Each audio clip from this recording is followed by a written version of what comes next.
कराची का आज से 6 साल पहले वाला कराची देखें, 7 साल पहले वाला कराची देखें, 4 साल पहले वाला कराची देखें, 5 साल पहले वाला कराची देखें, 3 साल पहले वाला कराची देखें और फिर आज कराची देखिए अल्हम्दुलिल्लाह, जो कि उसके मुकाबले में कहीं हम सब की भरपूर तवज्जो है और ये तवज्जो इंशाअल्लाह जारी और सारी रहेगी।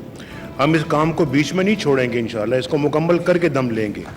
अस्सलाम वालेकुम and a very warm welcome. आप देख रहे हैं डायलॉग टुनाइट। मैं हूं सिद्रा इकबाल और थोड़ी देर पहले जो साउंड बाइट आपने सुना वो आज ही की तकरीब से था। कराची में होने वाली इस तकरीब में आपने देखा कि वज़ीर आज़म पाकिस्तान एक रोज़ा दौरे पे कराची तशरीफ़ लाए और बहुत ही उजलत में उन्होंने कराची के बेहतर हालात को सराहा तो, लेकिन बहुत सारे शिकवों को, बहुत सारे गिलों को वो नज़रअंदाज करते हुए वापस इस्लामाबाद चले गए। इसी रूह से अगर देखा जाए तो गुज़िश्ता हफ्ता बहुत ही हैपनिंग रहा है। इसमें ना सिर्फ फेस्टिविटी थी बल्कि ये भी देखा गया कि 11 साल के बाद भारत के वज़ीर आज़म एक सरप्राइज़ विज़िट में पाकिस्तान आते हैं, यानी लाहौर में थोड़ी देर क़याम करते हैं और लगता ये है कि दिल्ली की और इस्लामाबाद की दूरी कम हो रही है। लेकिन अगर आज के वाक़यात को देखा जाए तो ऐसा लगता है कि इस्लामाबाद और कराची के फासले बढ़ते चले जा रहे हैं। इसी हवाले से कल बिलावल भुट्टो ज़रदारी ने जो स्पीच की मोहतरमा शहीद बेनज़ीर भुट्टो साहिबा की 8वीं बरसी पे, उसमें भी बहुत सारे गिले शिकवों को दोहराया गया। उनका कहना है कि सियासी इंतकाम लिया जा रहा है। नेशनल एक्शन प्लान दर हकीकत नून लीग का एक्शन प्लान है जिसमें वो पॉलिटिकली विक्टिमाइज़ कर रहे हैं पाकिस्तान पीपल्स पार्टी को। यही नहीं और बहुत सारे और शिकवे। Let's take a look at that.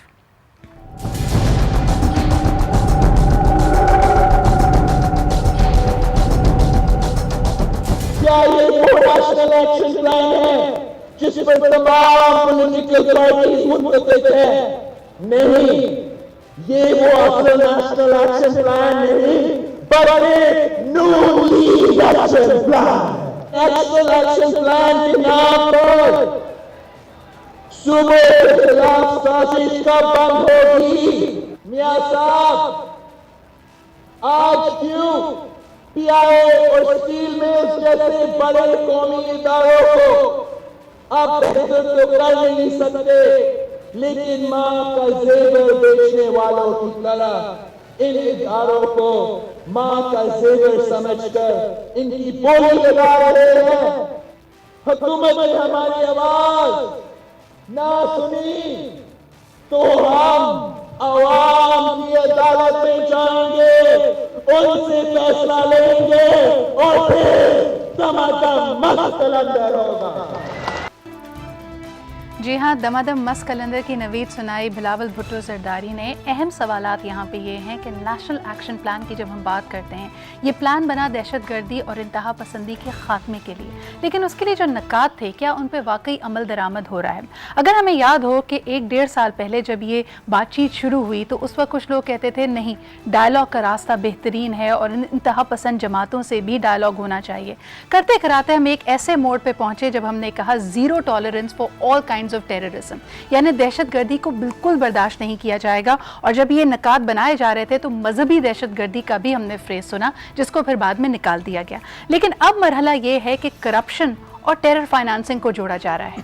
क्या ये कंफ्यूजन जानबूझ के क्रिएट की जा रही है या हम ये कहेंगे कि बदउनवानी उस वक्त तक तो हमें कबूल है जब तक वो डायरेक्ट दहशतगर्दी की सहूलतकारी से उसके ताने बाने जाकर ना मिलते हों, लेकिन इसके अलावा होने वाली करप्शन पे हम आंख बंद किए रहेंगे।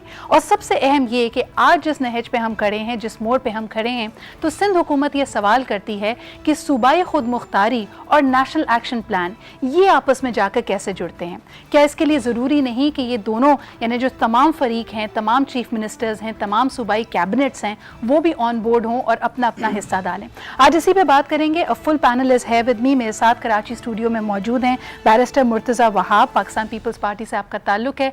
You the adviser to the chief minister on Sindh on affairs of law. Thank you so much Murtaza for being है। हमें लाहौर स्टूडियो से ज्वाइन कर रहे हैं सिद्दीकुल फारूक साहब, PMLN के सीनियर रहनुमा। बहुत बहुत शुक्रिया सिद्दीक साहब हमारे साथ मौजूद होने का। अगर सबसे पहले सवाल मुर्तज़ा आपसे करूं कि नज़र ये आया कि जो रिवायत है, जो प्रोटोकॉल है, चीफ़ मिनिस्टर सिंध वज़ीर आज़म साहब के इस्तकबाल के लिए तो पहुँचे एयरपोर्ट, लेकिन इसके बाद कैबिनेट का कोई भी मेंबर और चीफ़ मिनिस्टर साहब नज़र नहीं आए इन तकरीबात में। कैसे देखते हैं आप इसको? जी बिस्मिल्लाहिर्रहमानिर्रहीम।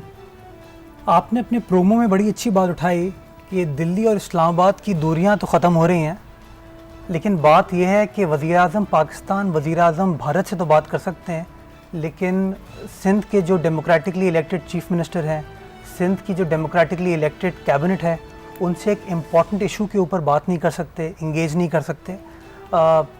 It's very unfortunate.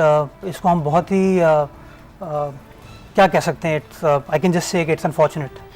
आप क्या समझते हैं कि इसके ऊपर बातचीत करने की जब कोशिश की गई, उन्होंने कहा प्री स्केड्यूल विजिट था, कोई लचक नहीं दिखाई गई, बल्कि कहा गया आप इस्लामाबाद आके बात कीजिए, तो कब मुतवक्के है इस्लामाबाद जाना चीफ मिनिस्टर का?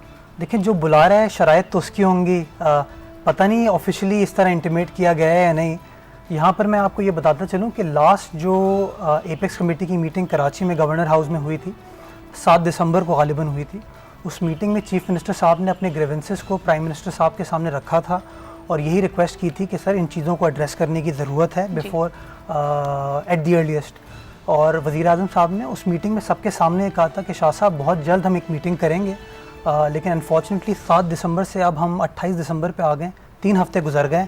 इतना इंपॉर्टेंट अहम मसला है, लेकिन चीफ मिनिस्टर साहब को किसी भी चीज़ पे इंगेज नहीं किया गया है। सिद्दीक साहब, आप क्या कहेंगे? आपकी तरफ आना चाहूँगी। मेजर ब्रेक थ्रू एक्सपेक्ट किया जा रहा था, क्योंकि ये तनाव की कैफियत तो काफ़ी दिनों से ऐसा लगता था कि आज वज़ीर आज़म जब कराची आएंगे, मिल बैठ के इसका कोई हल निकलेगा, रेंजर्स के इख्तियारात के मामले पे, नेशनल एक्शन प्लान पे कंसेंसस लिया जाएगा। ऐसा कुछ भी नहीं हुआ, इसकी क्या वजह रही?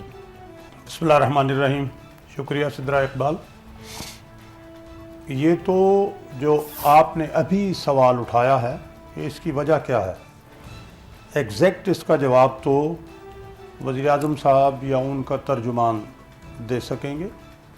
मैं आपसे सिर्फ ये अर्ज़ करूँगा कि वज़ीर आज़म नवाज़ शरीफ में माशाल्लाह ये सलाहियत भी है और मुल्क और कौम के हवाले से उनका दर्द भी, और वफाक और सूबों के दरमियान जो ताल्लुकात और कुर्ब है, इस हवाले से उनसे बेहतर कोई आदमी नहीं है। अब एक बात आपने फरमाई, मैं अर्ज़ कर रहा हूँ, और इस बात को जो मेरे दोस्त जो कराची में बैठे हैं, बैरिस्टर मुर्तज़ा वहाब साहब, उन्होंने फरमाया कि दिल्ली और इस्लामाबाद में फासले सिमट रहे हैं और कराची और इस्लामाबाद में बढ़ रहे हैं। ऐसी कोई बात नहीं है। इख्तिलाफ राय होता है, और ये इस इख्तिलाफ राय को खत्म करने के लिए सिद्दीक साहब क्या किया जा रहा है? कुछ हमें नजर नहीं आ रहा ना। आप लोग सब चूज करते हैं मीडिया से बात करना। चौधरी निसार साहब के भी अभी लेटेस्ट स्टेटमेंट्स वहीं आ रही हैं, मिल बैठ के फोन उठाकर, या एक आए भी कराची में आए, इतनी उजलत से आए कि बात ही नहीं हुई। इसकी क्या वजह रही है? मैं सिर्फ ये अर्ज कर रहा हूँ कि ये जो इख्तिलाफ राय पैदा हुआ डॉक्टर आसिम की गिरफ्तारी और मामलात के बाद हुआ ना। पहले तो यही नेशनल एक्शन प्लान था, यही रेंजर्स थे, बहुत अच्छे रिजल्ट। मैं खुद कराची आता जाता हूं अपने डिपार्टमेंट के वजह से। सिद्दीक साहब, आज जब इसके ऊपर उन्होंने मुबारकबाद दी कि बड़ा अच्छा ये ऑपरेशन हो रहा है, कराची ऑपरेशन में बड़ी अच्छी बातें हो रही हैं। 1 जनवरी को जब आए थे गुज़िश्ता साल, तो उन्होंने इसके कप्तान भी सिंध चीफ मिनिस्टर सिंध को कहा, ये भी कहा कि आपकी ही काविशों से तमाम तर समरात निकल रहे हैं। लेकिन आज सिर्फ डीजी रेंजर्स को, आईजी सिंध को और बाकी लोगों को मुबारकबाद तो दी, लेकिन सिंध की कैबिनेट को चीफ मिनिस्टर का नाम भी नहीं लिया। इस पे शिकवा ना किया जाए? देखिए, शिकवा करने का पीपल्स पार्टी की क़यादत को हक है जी, लेकिन विद इन लिमिट्स। अब जो क्लिप्स आपने नौजवान क़यादत के सुनाए, वो ज़रा ज़्यादा आगे चले गए हैं। मैं समझता हूँ कि मुल्क को इस वक्त ज़्यादा दानिशमंदी की, सब्र और तहम्मुल की ज़रूरत है। वज़ीर आज़म साहब ने बुलाया है, तो कब बुलाया? मुर्तज़ा, आप क्या कहेंगे? उन्होंने तो बड़ा कहा कि सिंपल सी बात है, आ जाएंगे। इनको मिसाल इससे ये कहना कि जनाब अली इंडिया के प्राइम मिनिस्टर से और पाकिस्तान के वज़ीर आज़म के दरमियान जो राब्ता हुआ है, जो उनकी ख्वाहिश पर वो आए हैं, वो बहुत जनाब नजर तो यही आ रहा है। लेकिन यही सवाल अगर मैं मुर्तज़ा के पास ले जाऊं, जी ठीक बात नहीं है। सिद्दीक साहब, आपकी इजाज़त से मैं थोड़े फैक्ट्स को करेक्ट करना चाहूँगा। सबसे पहले चीफ मिनिस्टर साहब ने अपने रिजर्वेशंस का इजहार किया था जून 2015 में, जब उन्होंने सबसे पहले इन चीज़ों को हाईलाइट किया जो ट्रांसग्रेशन ऑफ अथॉरिटी थी on part of FIA, on part of NAB and also on various other issues, वो हमने उठाया। तो ये बात कहना दुरुस्त नहीं होगा कि डॉक्टर आसिम के इंसिडेंट के बाद ये तमाम चीज़ें हुई। डॉक्टर आसिम का इंसिडेंट 26 अगस्त 2015 को हुआ, रिकॉर्ड पे चीज़ें मौजूद हैं कि ये तमाम चीज़ें जो हमारी रिजर्वेशन थी वो जून 2015 से रिकॉर्ड पर आनी मुर्तज़ा शुरू हो मुझे गई। ये भी तो बताइए ना कि कल की स्पीच के बाद क्या आपको समझ सकते हैं कि हो सकता है ये रिएक्शन भी हो, क्योंकि कल बिलावल भुट्टो जरदारी ने बहुत सख्त बातें की। एक तो उनका जो हमने सॉर्ट आपको सुनाया भी, दमादम मस्क कलंदर की बात की जा रही है। आज ये विजिट ख़त्म हो जाने के बाद निसार खोरो साहब ने कहा कि जी हमारे पास और रास्ते भी मौजूद हैं, अगर आप एड्रेस नहीं करना चाहते तो फिर हम अदर ऑप्शंस पे जाएंगे। दूसरे ऑप्शंस क्या हैं पाकिस्तान पीपल्स पार्टी के अच्छा, सामने? आप मुझे बताइए कि एक जमहूरी सियासी क़ुव्वत का चेयरमैन क्या कहेगा अगर आइन को पामाल किया जा रहा है? एक डेमोक्रेटिक पॉलिटिकल पार्टी का चेयरमैन क्या कहेगा जहां पे रूल ऑफ लॉ को फॉलो नहीं किया जा रहा, जहां पे एक सूबाई असेंबली जो कि खुद मुख्तार असेंबली है वो एक करारदाद पास करती है और उस करारदाद को आप उठा के फेंक देते हैं? ये कैसे हो सकता है? अच्छा, ये हाँ। तो मैं समझता हूँ कि ना सिर्फ तजलील है सिंध असेंबली की बल्कि सिंध के अवाम की भी। आप क्या समझते हैं Murtaza, as a lawyer a barrister, आप लॉ के हवाले से एडवाइस भी करते हैं सीएम साहब को, रास्ते आपके पास क्या मौजूद हैं? क्या आप कहते हैं कि you going to take this to the courts, या आप समझते हैं ये मामला सेनेट में जाएगा? और सबसे बढ़कर ये कि जो वर्जन है विफाक का इस हवाले से, वो तो कहते हैं जी वेरी सिंपल, आपके पास ये हक है कि आप या तो रेंजर्स को इख्तियारात दें या ना दें, लेकिन कंडीशनल आप उन पर कोई बात उनसे नहीं कर सकते। अच्छा, तो इसका मतलब आइन में गलत लिखा हुआ है। आइन में अगर आप मनोवन आर्टिकल 147 पढ़ें तो उसमें लिखा हुआ है कैटेगोरिकली अनइक्विवोकल टर्म्स के अंदर कि सूबाई हुकूमत कंडीशनली और विदाउट कंडीशंस उनको मदऊ कर सकती है। तो हम तो strictly speaking of law article 147 को फॉलो कर रहे हैं, और इस बात को हमने बरमला अपना जो 22 दिसंबर का लेटर था उसमें इसका इजहार किया। अनफॉर्चुनेट बात है कि वफाकी हुकूमत को instead of replying to that letter 25 December जो कि एक छुट्टी का दिन था, उन्हें रात की तारीकी में एक नोटिफिकेशन निकाल दिया, डिस्पाइट द फैक्ट कि हमारा एक बहुत ही एलैबोरेट तफसीली मुफस्सिल लेटर उनके पास मौजूद था जिसका उनको जवाब देना चाहिए था, और उन्होंने डिलिबरेटली इसका जवाब नहीं दिया because perhaps legally speaking they're on a weaker footing. लेकिन साथ ही साथ अनफॉर्चुनेट चीज़ों की आप बात कर रहे हैं, अनफॉर्चुनेट बात ये भी है कि स्टूडियो में हमारे साथ मौजूद हैं अली जैदी साहब पीटीआई के, लेकिन हम उनको बिठा नहीं पा रहे हैं, तो उम्मीद करते हैं कि जल्द हमें मौका मिलेगा और वो इस गुफ्तगू में शामिल हो पाएंगे। इसकी जिम्मेदार सिंध हुकूमत नहीं है। इसकी जिम्मेदार सिंध हुकूमत नहीं है, ना इसकी जिम्मेदार वफाकी हुकूमत है। लेकिन मामला यहाँ पे बहुत जो पेचीदा नज़र आ रहा है कि जिस तरह बार बार बात की जा रही है, क्या पाकिस्तान पीपल्स पार्टी, आप एक तरफ तो आइन की बात करते हैं, सिंध की इलेक्टेड कैबिनेट की बात करते हैं, लेकिन क्या आप एक ड्राइंग रूम की पार्टी बनते जा रहे हैं? कुछ लोगों ने, मीडिया ने बड़ा क्लियरली ये दिखाया कि कल जब मोहतरमा की 8वीं बरसी मनाई गई तो दूर दूर तक यहाँ के जो पोस्टर्स थे जो अवाम ने खुद वो लेके बाहर आए हुए थे, उसमें हमने जरदारी साहब की तस्वीर इतनी ज़्यादा नहीं देखी। लेकिन जब हम स्टेज की बात करते हैं, now I am getting into the माइक्रोज of it, फिर उसके बाद एक जब वो वापस जा रहे थे गड़ी खुदा बख्श से, तो एक अनाउंसमेंट आप लोगों की तरफ से होती है कि पाकिस्तान पीपल्स पार्लियामेंटेरियंस के सदर आपने जरदारी साहब को मुंतखब किया है। तो अवाम की, यानी जो लोग आपको वोट देकर लाते हैं, क्या उनकी राय लेना, उनकी यानी एक तरह से उनकी बात को सुनना, क्या इस चीज़ में तो नज़र नहीं आ रहा, यहाँ तो कोई डिस्कनेक्ट है? अच्छा, मेरे ख्याल में आपके सवाल में एक तजाद है। अगर ड्राइंग रूम की पार्टी होती तो कल लाखों लोगों का इज्तिमा वहाँ पे नहीं होता जहाँ से बिलावल साहब ने खिताब किया। इतना मैसिव अगर शो ऑफ स्ट्रेंथ था तो ड्राइंग रूम की पार्टी तो हम हो नहीं सकते। बट वन वे कम्युनिकेशन है ना, आप उनको बताते हैं, उनकी सुनते नहीं हैं। नहीं, ये एक परसेप्शन आप कह सकती हैं, बट यू सी आवाम अपनी राय का इजहार करती है, अपने इलेक्टेड रिप्रेजेंटेटिव्स, अपने नुमाइंदे, हमारे ऑफिस बेरर्स के थ्रू। हम वो नुमाइंदे हैं जो कि उस इंफॉर्मेशन को आगे चैनलाइज करते हैं, चेयरमैन को पहुंचाते हैं, बाकी तमाम लोगों को पहुंचाते हैं। तमाम जो पार्टी के फैसले हैं वो फैसले करती है सेंट्रल एग्जीक्यूटिव कमेटी।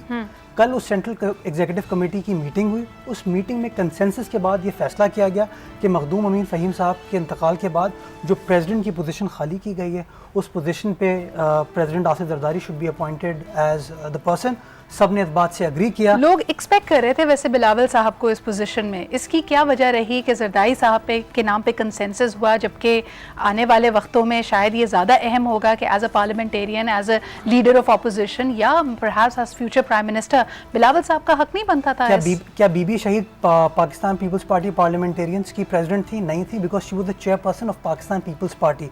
जो ये 4P वाली पार्टी है सिर्फ इलेक्टोरल फॉर्म है पाकिस्तान पीपल्स पार्टी का। असल पार्टी जो हमारी है वो ट्रिपल-P है, पाकिस्तान पीपल्स पार्टी, जिसके चेयरमैन जनाब बिलावल भुट्टो जरदारी साहब रजिस्टर तो पार्लियामेंटेरियंस भी हैं, लेकिन बहरहाल आपने बहुत अच्छा आपने इसका एग्जांपल दिया। बहरहाल इसमें एक एंगल शायद फ्लोर क्रॉसिंग का भी हो सकता है, उस पर बात करेंगे। एक छोटा सा ब्रेक लेते हैं, will be right back.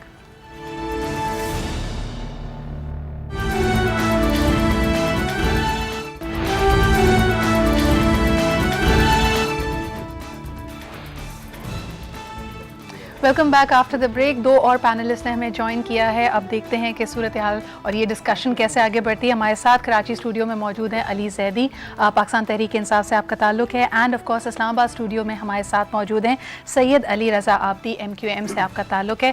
Ali, without wasting much time, आप मुझे बताएं, आपने कहा ने बहुत अच्छा स्टेलर काम किया है कराची में, लेकिन वो 5 दिसंबर को बल्दियाती इंतखाबात वाले दिन यहाँ पे हुई, क्या मुराद है आपकी उससे? मुराद ये है कि लॉ इन्फोर्समेंट में उन्होंने शहर में सुकून, पीस, अमन लाने में बड़ा अच्छा काम किया। आप ब्रेक में कह रही थी वाइल्ड वाइल्ड वेस्ट नहीं था, वाइल्ड वाइल्ड वेस्ट तो अच्छा था कराची से, एटलीस्ट वहाँ गन फाइट सामने तो होती थी ना टीवी में जो हम देखते हैं। यहाँ तो पता ही नहीं चलता था टारगेट किलर कौन है क्या है।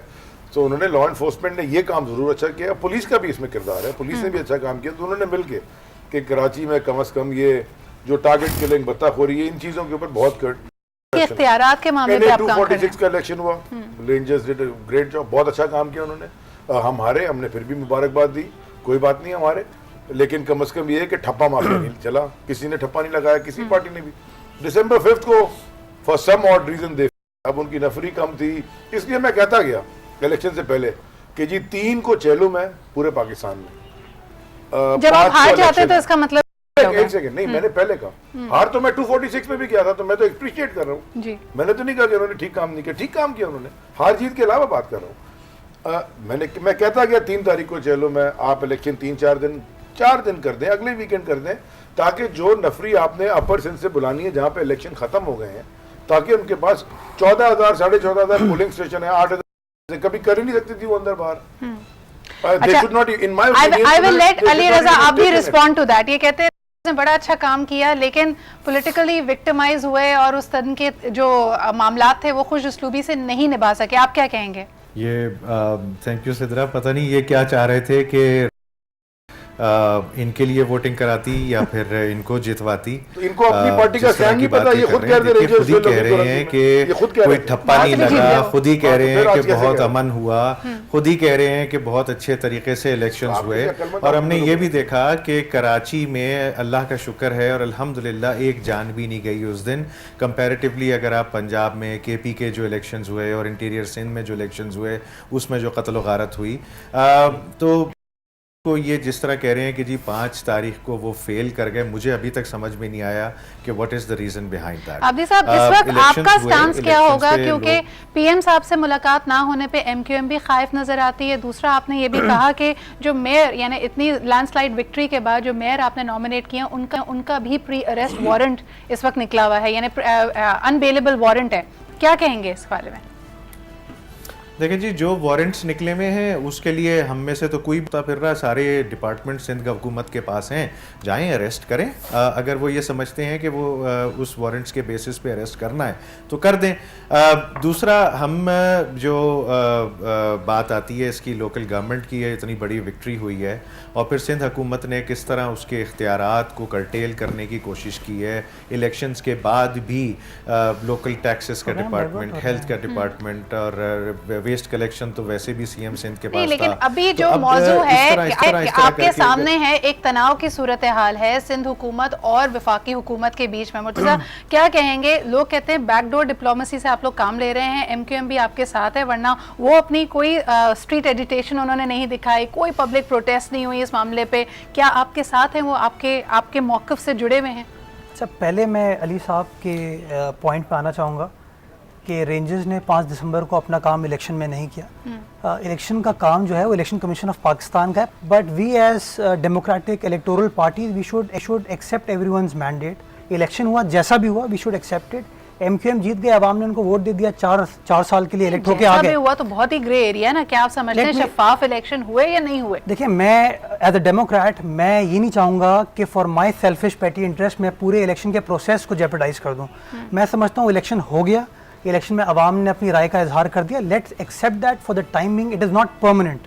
4 साल के लिए उनको इलेक्ट किया है, वो परफॉर्म करेंगे, आवाम से जवाब लेगी, परफॉर्म नहीं करेंगे आवाम तब भी Why can जवाब not the देगी। same be applied to the rangers? 2 महीने के लिए आएंगे, जो उन्होंने काम करने, आज देखें ना उन्होंने अपनी एनुअल रिपोर्ट दी, उन्होंने कहा 2410 हमने कार्रवाइयाँ की हैं, हमने 4075 तकरीबन सस्पेक्ट्स हमने अरेस्ट किए, फिर उन्होंने एक पूरी डिटेल दी है कि कितना असलहा पकड़ा। ये सब अच्छा काम है, आपको इंडोर्स करना चाहिए इसको। हम बिल्कुल इंडोर्स करें। अगर आप रेजोल्यूशन पढ़ें, उस रेजोल्यूशन के तीसरे पैराग्राफ में we appreciated the performance of Pakistan rangers and Sindh police and also appreciated the sacrifices made by the officers and jawans of rangers and Sindh police. हम उनके रोल को क्रिटिसाइज नहीं कर रहे, हमने ना उनके रोल्स पे कोई रिस्ट्रिक्शन लगाई है, हमने सिर्फ ये कहा है कि उनका मैंडेट 4 चीज़ों पे था, आज भी उन 4 चीज़ों पे वो कन्फाइन करें। नंबर 1, नंबर 2 सीएम साहब से इजाजत लें। उसी बारों कि वो अपनी एक्शंस को रेगुलेट करने की हमने कोशिश की है।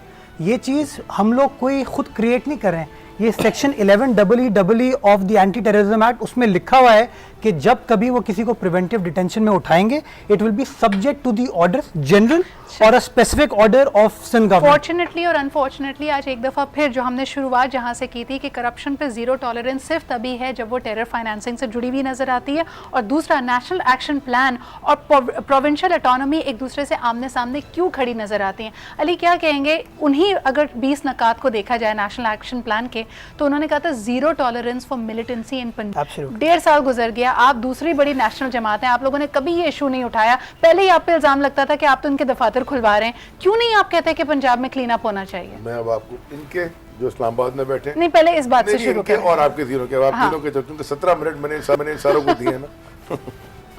देखिए, ये खुद उस दिन कह रहे थे कि जी कुरंगी में लड़ाई हो रही है, ये हो रही है, जहाँ पे इनको फेंटा पड़ा था, जीत भी गए, जहाँ इनकी लड़ाई हो गई वो नहीं थी। मैं काम इलेक्शन कमीशन का काम बिल्कुल ठीक है, इलेक्शन कराना, एग्री करता हूं मैं, इलेक्शन कमीशन का काम है। चलिए, इलेक्शन से एक आगे सेकंड, बढ़ना, नहीं, नहीं, नेशनल आप एक्शन प्लान पे नेशनल बात प्लान में करें। आता हूं मैं भी, एक सेकंड। तो इलेक्शन कमीशन तो फेल होती जा रही है, वो तो अयाज साहब खुद खड़े हो गए इलेक्शन कमीशन को उड़ा रहे हैं उस दिन कि इलेक्शन कमीशन ने ये कर दी, उनकी प्रेस कॉन्फ्रेंस देखी आपने। चलिए, तो एक आपका दावा सही हो गया, कहने का नेशनल मकसद एक्शन ये है, प्लान। मैं इलेक्शन का काम इलेक्शन कमीशन का है, तो इलेक्शन कमीशन ने तो खुद इसको दावत दी थी कि करें, पकड़े इसको, मैजिस्ट्रेटेड पावर हमने भी मांगी थी, दी, पकड़े भी गए, सारी जगह नहीं पहुंच सकी बिकॉज उनकी नफरी पूरी नहीं थी कराची में। लेट्स एडमिट इट, अंदर बाहर खड़ी होती, ठप्पा नहीं रखता, फिर हम सर, पंजाब में मिलिटेंसी खत्म क्यों अब आ नहीं जाए कर जी रहे? मिलिटेंसी की बात। 100% पंजाब में, अगर साउथ पंजाब के अंदर भी जो ये स्पेशली सेक्टेरियन जमातें हैं, जहाँ पे 100% एक्शन होना चाहिए उधर, क्यों सिंध में भी होना चाहिए एक्शन। आप समझ रहे हैं कि कराची में, आपको कराची इसलिए नजर आता है इतना ज्यादा कि सारे चैनल यहाँ पे हैं, सारा मीडिया यहाँ पे, कॉस्मोपॉलिटन मेट्रोपॉलिटन सिटी है। नहीं, अगर आप इंटीरियर में जाएं इलेक्शन के दिन, तो वोट इधर गिन रहे थे, आधी स्क्रीन पे वोट आ रहा था, आधी स्क्रीन पे बॉडी बैग्स अकाउंट आ रहा था, ये होता है इलेक्शन। अली, आपने मीडिया की क्योंकि बात की, सिद्दीक साहब हमारे साथ मौजूद है। सिद्दीक साहब, अगर मीडिया की बात करें, राना सनाउल्लाह साहब, राना मशहूदुल्लाह, साद रफीक साहब, सबके बारे में जब बात की जाती है, बहुत सारे केसेस खुल के आ रहे हैं, करप्शन से लिंक भी नजर आ रहा है, टेरर फाइनेंसिंग से लिंक भी नजर आ रहा है, तो प्रोब ही नहीं करना चाहते, इसकी क्या वजह है? सिर्फ नेशनल एक्शन प्लान सिंध में क्यों अप्लाई हो रहा है? कराची में सिद्रा इकबाल, बहुत से सवालात तो मेरे बाकी जो 3-4 पैनलिस्ट दोस्त हैं उन्होंने उठाए, उनका जवाब मैं देना चाहता था। अब पंजाब पे मामला आ गया है, मैं एक छोटे पहली बात तो एक ये है कि पीपल्स पार्टी से मेरे दोस्त ने कहा कि आइन पामाल हो रहा है।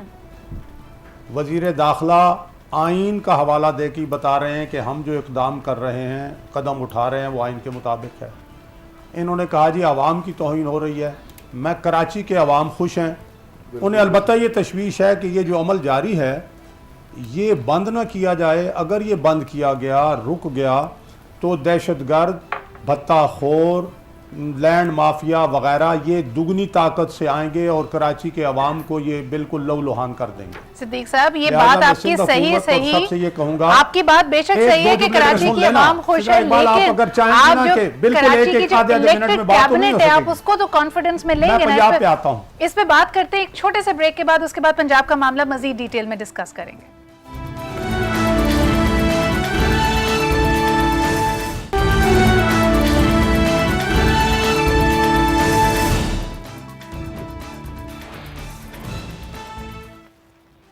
जी जनाब, जनाब, देख रहे हैं हम कि बात की जा रही है नेशनल एक्शन प्लान की, जिस पे इल्ज़ाम है कि ये नून लीग का एक्शन प्लान है, पॉलिटिकली विक्टिमाइज़ कर रहा है पाकिस्तान पीपल्स पार्टी को, सूबों की आवाज़ नहीं सुन रहा। और इसके साथ साथ हम ये देखते हैं कि सूबाइयत में एक तरह से इंक्रीज़ नज़र आ रहा है, क्योंकि जाहिर सी बात है लोग फिर डिफेंड करते हुए नज़र आते हैं उन लोगों का मैंडेट जिन्होंने वोट देकर उनको ऐवान तक पहुँचाया। मुर्तज़ा, क्या कहेंगे, अगर नेशनल एक्शन प्लान से इतनी ही सिंसेरिटी है तो वेयर इज़ नेक्टा, उसको अभी तक फाइल क्यों नहीं बनाया गया?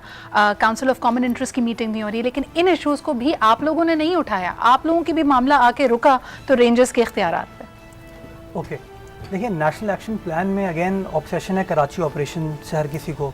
आपने बड़ा राइटली पॉइंट आउट किया कि operation against militancy in Punjab we don't see anything, FATA reforms we don't see anything. इस पे तो आपने मुझसे कुछ सुना ही नहीं। आपके पास आएंगे सिद्दीक साहब, आप ही के पास आने वाले हैं। उसके बाद जो है आप बात करें सीसीआई की, पिछले 2.5 साल प्राइम मिनिस्टर साहब की 2.5 साल की हुकूमत में सिर्फ और सिर्फ 5 मीटिंग्स हुई हैं सीसीआई की। आप कहती हैं हमने कोई रिजर्वेशन नहीं उठाई, हमने बरमला बार बार प्रोटेस्ट किया है। We have written scores of letters on this point. मेरे ख्याल में last year this year August के अंदर एक बड़ी मुफस्सिल प्रेस कॉन्फ्रेंस मुराद अली शाह साहब ने की थी कैबिनेट के साथ, जिसमें उन्होंने यही इशू उठाया था कि काउंसिल ऑफ कॉमन इंटरेस्ट के इशूज, कि सीसीआई के इशूज डिलिबरेटली सीसीआई के सामने नहीं लाए जा रहे और उनका फैसला करिए कैबिनेट कमेटी ऑन एनर्जी, जो कि गलत है, which is again in contravention of article 158 of the constitution. Siddique sahab, कोई अच्छी खबर है आपके पास हमारे लिए कि सीसीआई मीटिंग अगली कब होने वाली है, कब वजीर आज़म साहब उसके लिए वक्त निकालेंगे? असल में मैं तो ये कहूँगा बहुत जल्द होगी, लेकिन आप जो सवाल मुझसे फरमा रही हैं वो शायद वज़ीर आज़म साहब का तर्जुमान समझ के या वफाकी वज़ीर इत्तलात समझ के फरमा रही हैं। मैं आपसे अर्ज़ करूँगा कि जो बहुत से क्वेश्चंस रह गए हैं जी, मसलन अभी ये बात सामने आई है कि जी सूबों ने इख्तिलाफ कर दिया है। एक सिंध ने इस वक्त आके ये इख्तिलाफी बात की है, बलूचिस्तान में इख्तिलाफ नहीं है, KPK की तरफ से कोई ऐसा इख्तिलाफ। कराची ऑपरेशन अगर सिंध में होगा तो सिंध ही इख्तिलाफ करेंगे ना उसके हवाले से, रेंजर्स के इख्तियारात के बारे में। सिंध में कराची के अवाम तो खुश हैं। ये मैं जरूर कहूँगा कि जो काम हो वो आइन के मुताबिक हो। यहाँ मामला सियासी बन गया है। ठीक है, अच्छा, अगर आप कहते हैं कि ये सियासी मामला मैं खुशखबरी आपको देता हूँ सिद्रा, ये खुशखबरी मैं आपको देता हूँ कि ये मसला इंशाल्लाह आने वाले हफ्ते भर के अंदर ये हल हो जाएगा, अगर पीपल्स पार्टी की क़यादत ने भी अपने अंदर वो इफ़हाम व तफ़हीम का रवैया रखा।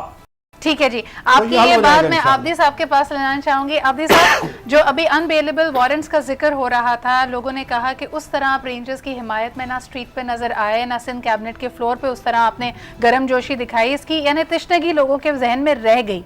इस वक्त जो अनबेलेबल वारंट्स हैं, अगर ये गिरफ्तारियां होती हैं तो आपका लाएअमल क्या होगा? क्या आप नेशनल असेंबली से इस्तीफा देंगे? किस तरह मामला आगे बढ़ेगा? कौन से वारंट्स सिद्रा बताएंगी? जैसे ये वसीम अख्तर साहब के खिलाफ रऊफ सिद्दीकी साहब का जो नाम कोट किया जा रहा है, again all in relation to doctor Asim's case only. देखें, मैं ज़रा थोड़ा कॉन्टेक्स्ट आपको बता दूं कि ये हो किस तरह रहा है। मुत्तहिदा कौमी मूवमेंट रेंजर्स के ऑपरेशन के ख़िलाफ़ कभी भी नहीं थी, सिर्फ तरीक़ेकार पे इशूज़ थे, जिसमें जो तरीक़ेकार मैं वाज़े भी कर देता हूँ कि अगर किसी को अरेस्ट किया जाता है तो 24 आवर्स में प्रोड्यूस करना, एक्स्ट्रा जुडिशल किलिंग्स ना होना, मिसिंग वर्कर्स को नहीं करना। तो मुत्तहिदा ने हमेशा ऑपरेशन को कंटिन्यू करने का ही कहा है, क्योंकि हम समझते हैं और हमने ही इस ऑपरेशन को इनवाइट किया था क्योंकि पुलिसिंग सिंध में जो थी वो कोलैप्स कर चुकी थी और बहुत सारी दहशतगर्द तंजीमें, जिनके बहुत सारे लोग दफ्तर भी खुलवाना चाहते थे, उनसे बातचीत भी करना चाहते थे, वो आके यहाँ पे कराची में पनाह ले लिया था उन्होंने। और अभी कियानी साहब ने भी रिसेंटली अपने इंटरव्यू में बड़े वाज़े तौर पे कहा है कि बहुत सारे TTP के जो ऑपरेटिव्स हैं वो कराची में आके वहाँ पे रह गए हैं। और फिर डॉन अखबार ने भी बहुत बड़ा इस पे लिखा था और एरियाज़ मेंशन भी किए थे कि वो इलाके जहाँ पे अभी तक प्रॉपर ऑपरेशन नहीं हो सका है, वहाँ पे ये लोग मौजूद हैं और जब वहाँ पे लॉ इन्फोर्समेंट जाती है तो उनको रेजिस्टेंस मिलती है। आबिद साहब, वन क्विक क्वेश्चन, MQM ने जहां आपने रेंजर्स को इनवाइट करने की बात की, आप लोग साथ ही साथ ये भी हमेशा दावा करते रहे कि चाहे वो तालिबान हो, दाइश हो, उनके खिलाफ भी सबसे पहले आवाज़ MQM की लीडरशिप ने उठाई है। अब एक और हमें सिमिलैरिटी नज़र आ रही है। कल बिलावल साहब की स्पीच में उन्होंने इशारा दिया कि इस्लामाबाद में कोई शख्स बैठा दाइश से पैसे ले रहा है। आपके ख्याल में किसकी तरफ इशारा है उनका? जी Sidra, let me complete. Bilawal साहब की इस बात से मैं सहमत हूँ कि नेशनल एक्शन प्लान जो है उसकी तवज्जो सिर्फ सिंध की तरफ रखी हुई है और ख़ास तौर पे कराची की तरफ रखी हुई है। लाल मस्जिद के ख़तीब हैं, वो चैलेंज कर चुके हैं स्टेट को, वो कह चुके हैं कि मैं दाइश का सपोर्टर भी हूँ और उनके लिए, और APS के बाद भी उनके कुछ स्टेटमेंट्स इस तरह के आए थे जिसके बाद उनके ऊपर FIRs भी कटी थी। लेकिन चौधरी निसार साहब के हिसाब से उनके ऊपर कोई FIR नहीं कटी हुई है। उनके मुताबिक जो national action plan capital city में इम्प्लीमेंट होता है वो इस तरह होता है कि 12 बजे से 2 बजे तक आप मोबाइल सर्विस बंद कर देते हैं ताकि उनका खुतबा ना सुना जा सके। उनको अरेस्ट करने की इनकी हिम्मत नहीं होती। इसी तरह पंजाब में, साउथ पंजाब में बेशुमार नर्सरीज हैं इस तरह की टेररिज्म की जो कि नोन टू ऑल है, जिसमें मलिक इसाक का एक केस हुआ था, उसके बाद फिर उसकी रिटेलिएशन में खानजादा साहब की शहादत भी हुई थी। तो ये तमाम पंजाब हुकूमत को जो डिपार्टमेंट्स नेशनल एक्शन प्लान के हवाले से FIA हो गया, NAB हो गया, रेंजर्स हो गई, सिंध में अगर ये ऑपरेट कर रहे हैं, हम ये कहते हैं कि सिर्फ कराची में नहीं पूरे सिंध भर में जाना चाहिए, बल्कि पूरे पंजाब में। मैं चाहती तो ये हूँ कि हमारे पास वक्त इतना हो कि मैं सबके आपके कमेंट्स ले सकूं, लेकिन फाइनल मेरे पास 30-40 सेकंड्स हैं। अली क्या कहेंगे ये तमाम बात अगर आप अग्री कर रहे हैं फॉर वंस MQM के साथ, तो क्यों नहीं आप प्रेशर पंजाब के हवाले से तो जो ये बात कर रहे हैं, ठीक है, सवाल थे, मैं एग्री करता हूँ कि उस लाल मस्जिद वाला जो है मुल्ला, उसके ऊपर तो FIR कटी हुई है। चौधरी निसार इंटीरियर मिनिस्टर को नहीं पता कि इस पे FIR कटी हुई है। क्या तो वो ये रहे थे कि कोई FIR नहीं है उन पे। देखिए उनके फ्लोर ऑफ दी असेंबली कह रहे हैं, कमाल हो गया। 45,000 लोग उन पे FIR नहीं कटी हुई। 45,000 लोग गिरफ्तार हुए पंजाब में। पता है नेक्टा की फंडिंग क्यों नहीं हुई? पंजाब मुझे कोई समझा दे, कोई तहसील जो पैसा मिलना था जो है वो किधर गया उसकी वजह से भी इनका अपना ही मिनिस्टर है पाकिस्तान ना। यरगमाल नहीं बना, कराची की वजह से तो बनता रहा है यरगमाल बार बार। सिद्दीक साहब, आखिरी सवाल आपसे ये करूंगी, नेक्टा की फंडिंग, उन्होंने सही मामला उठाया, तमाम पार्टीज जितनी रिप्रेजेंटेशन इस वक्त मेरे पैनल पे है वो सब यही कह रहे हैं, बल्कि पूरी आवाम यही पूछना चाहती है क्यों नहीं हो रही नेक्टा की फंडिंग। काश नेक्टा जो है रायवंड से गुजरता। जो है मैं भी ये कहूँगा कि नेक्टा मामलात में जो ताखीर है वो नहीं होनी चाहिए, ठीक है जी। लेकिन नेक्टा से ज़्यादा ये जो अभी इख्तलाफी बातों को झगड़ा बना दिया गया है, पीपल्स पार्टी के हमारे जो भाई सिंध में हैं, बल्कि हुकूमत है, उन्होंने इसको झगड़ा तनाज़ा बनाया, इसको ख़त्म करें ताकि लोगों का ये शक जो है वो यकीन में न बदले। बहुत शुक्रिया बहुत बहुत शुक्रिया और हमारी जानो माल पर फिर जो अजाब आ जाएगा। बहुत बहुत शुक्रिया। अली जैदी मेरे साथ मौजूद है, बैरिस्टर मुर्तज़ा वहाब। अब ये मामलात को तलखी से तो निकलना है, इनको खुश उसलूबी से निपटना है, लेकिन क्या ये विफाक की टर्म्स पे होगा या वो कुछ लचक दिखाएंगे और सूबे की आवाज़ को भी नहीं सुनेंगे? यही हमारे इस पूरे हफ्ते का मौजू रहेगा। कल भी इस डिस्कशन को लेके चलेंगे। आपकी कमेंट्स और फीडबैक का मुझे इंतजार रहेगा on Twitter @Sidra Iqbal, likewise on Facebook facebook.com/sidraiqbal.official। कल आपसे मुलाकात होती है, अपना ख्याल रखिए, खुदा हाफिज।